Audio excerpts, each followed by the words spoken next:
Hey friends, Kim Brown at the Christian Renewal Center, and we're starting a new program here. It's called Saintly Saturdays. This is an opportunity for you to make a mini retreat with us. We're going to usually give reflections on the life of a saint, and we're going to have 5 spiritual lessons. These spiritual lessons are things that we can learn from them, and then look, how can we implement these in our own life? So the CRC, we want to help you grow in holiness. You made a retreat, you had a mountaintop experience, but how do you maintain that every day? It's really important that you continuously stay connected to Him. Our mission is to draw souls closer to Christ and His church through retreat ministry. And this is one way for you to continue that retreat experience when you go home. So today's saint is Saint Benedict. He's the founder of the Benedictine order, and we're going to talk about 5 spiritual lessons and what you can learn from them. So the first spiritual lesson we want to talk about with Saint Benedict is balance and moderation. Saint Benedict in his rule would often say, pray and work. Pray and work. And what this really meant was there should be a balance. It shouldn't be all praying. It shouldn't be all working, right? We need to have a balance of the prayer life and the work life so we have a balanced life with Christ. And so this moderation, I know I've been guilty of working really long days and then I'm exhausted, or I work so long and I skip prayer and I never feel better. But anytime I pulled away for daily mass, anytime I pulled away for my daily meditative prayer, anytime I pulled away for liturgy of the hours, anytime I pulled away for a holy hour, I still got all the work done and I never regret it. But it's important for us to focus on balance and moderation, right? It's a Mary Martha. It's not all one, all the other. There's lessons we should learn from both. The second spiritual lesson we can learn from Saint Benedict is hospitality. Hospitality is really important to Saint Benedict. He wanted his communities, the monastic communities, to welcome any strangers if they were welcoming Christ into their home. I know in my own experience when I've been on pilgrimage by myself and I've been backpacking and I show up at a Benedictine monastery or convent, they've taken me in. They've treated me wonderful as if I was Christ. I remember one place in particular in Italy, they took me in. It was actually in Nursia, his hometown. They took me in, the sisters did.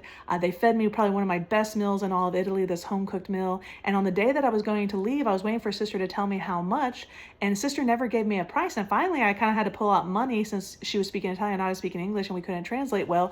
And she kind of, laughed, and she thought me being a backpacker meant that I had absolutely no money. They had treated me incredibly well and incredibly kind, expecting nothing in return, right? But of course, I was blessed with having financial resources, so I was able to make a donation to them. But they welcomed me as if I was a stranger, right? So that hospitality we see with Saint Benedict. The third spiritual lesson we see is obedience, right? Obedience in the rule, we see it very stressed, and this is really important. Obedience is a way for you and I to work on fostering humility and self-discipline. Obedience pretty much says, I'm not in control. We recognize that God is in control and that God has placed others above us, right? And so we recognize the authority of the Pope. We recognize the authority of our bishops. We recognize the authority of our pastors. So often in this world today, if we disagree with them, we think we should be the authority, and that's not the case. Even in the secular world, I remember at one point that when I was trying to work on obedience and humility, I had a boss that I didn't think was a very good boss, and he had never worked in the area that I was over, but he would often tell me certain things to do, and I would disagree with it. And initially, I used to fight. Like I would be like, no, we should do it this way, this way.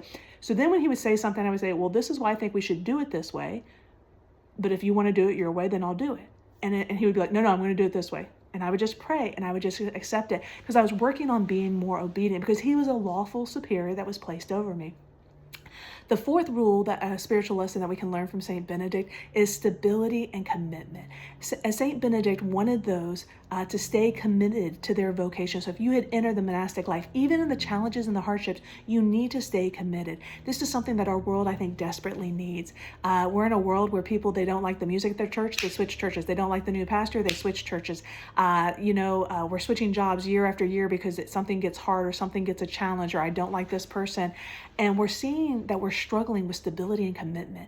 Imagine in your spiritual life working on this, right? There's nothing, I think, more beautiful than a husband and wife who, it's not because they've had a perfect fairy tale life that they've stayed together, but in the hardships they've endured with one another, working to grow in holiness, even though it wasn't always easy.